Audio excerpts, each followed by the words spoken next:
Roxanne, I think you kind of nailed this. I kind of forgot about this, but there's a story that you saw, I saw as well, that's circulating about a new study that explains why we yawn or scratch ourselves when we see others do it. Mm-hmm. It's like the sympathetic yawn. Yes. Yeah, it's like you've always heard this, yawning is contagious. Somebody yawns and then it triggers you to yawn. It's happened to all of us. And, listen, the story on its own is good, but I think there's a more pressing issue here because, Roxanne, you pointed out that Fester has not been yawning as much. No. There was a couple of month stretch where Fester, you were yawning incessantly. I mean, during the show, you're just going, and you don't even realize it. But we would watch you, Roxanne, in a 5-minute span over the last couple of months, how many times would we see Fester yawn? In a 5-minute span? Yeah, I mean, just as an example. As an example, I would say, I don't know, 7 times in a 5-minute span. It was a lot. Well, I'll have you guys know. It was a lot. But what Roxanne just noticed when she saw this story, Brain Study explains why we yawn or scratch when we see other people do it. Roxanne, when she sent me this link, also made a note that she's noticed that you have not been yawning as much. Yeah.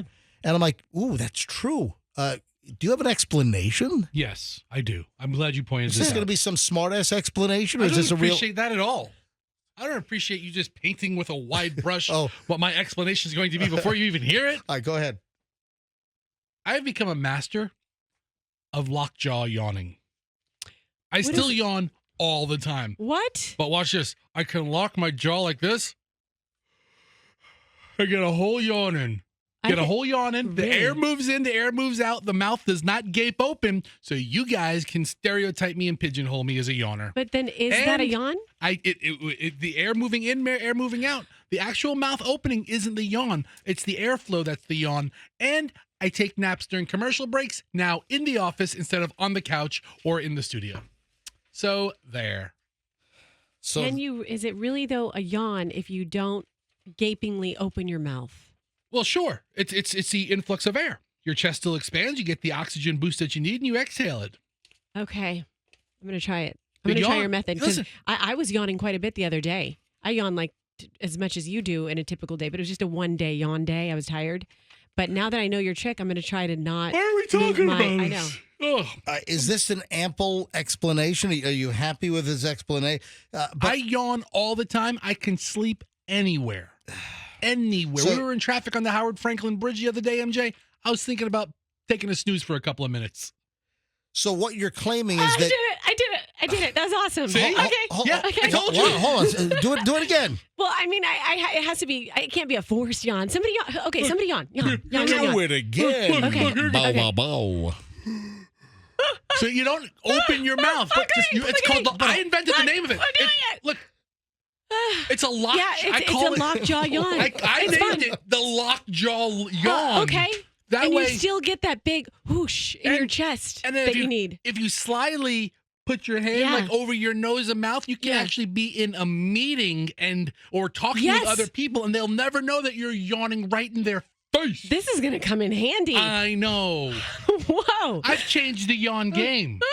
Yeah, it works. See? There you go. Okay, the key is, MJ, if you want to do it too, you have to jut your lower jaw forward a little bit. Yes. Right. Okay. Because it's like I'm in yawn physical but then therapy you look right like now. you got this horrific underbite like you it's belong okay. in the movie The Deliverance. It's less obstructive than a big old gaping yawn that like where you're a great white shark dropping your jaw down. The jaw protrusion is only for a couple of seconds. Yes. And the odds are that I may not be looking at your face at that particular second. This is a revolution.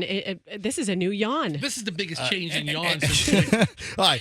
Fester's teaching a yawn physical therapy class right now as we speak. Well, I yawn all the time. I've yawned 16 times during today's show. The base story here is that if you ever wonder why you find yourself, yawning after someone yawns, or you itch yourself, scratch yourself, whatever you want to call it, when somebody else scratches themselves, this contagious thing. Well, there's some science here. And since we've eaten up this entire segment with Lockjaw yawn, stealth yawning, the LJY. When we get back, I'll give you 1 minute, a 1 minute rundown on why you yawn when someone else yawns and why you will scratch yourself when somebody else has an itch and they scratch themselves. The reason why this got brought up in the first place is because there is a new study out that explains why we yawn when other people yawn.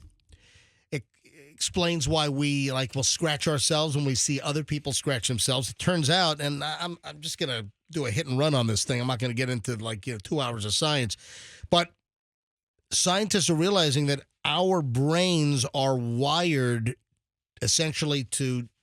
What are you doing over there? I'm trying to get you guys to start scratching. Look at me. Oh, I just saw you vibrating, like you were having convulsions over there. She's scratching her arms. I can't see. We've got no line of sight in the studio. I can't see that you're. No, not me. Scratch yourself. Scratch yourself.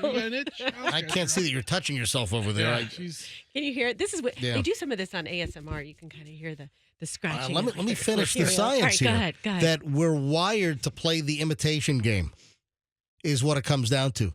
That our brains are wired to play this intricate game of imitation. And now scientists have actually mapped the neurological pathway, and they've shown the science on why we repeat what we see other people do. The chameleon effect, there are neural pathways. So now they have the science. And they've figured out the imitative circuits which lie in our brain. Okay, deep question for you. Yeah. Just reading this article about, Hang on a minute.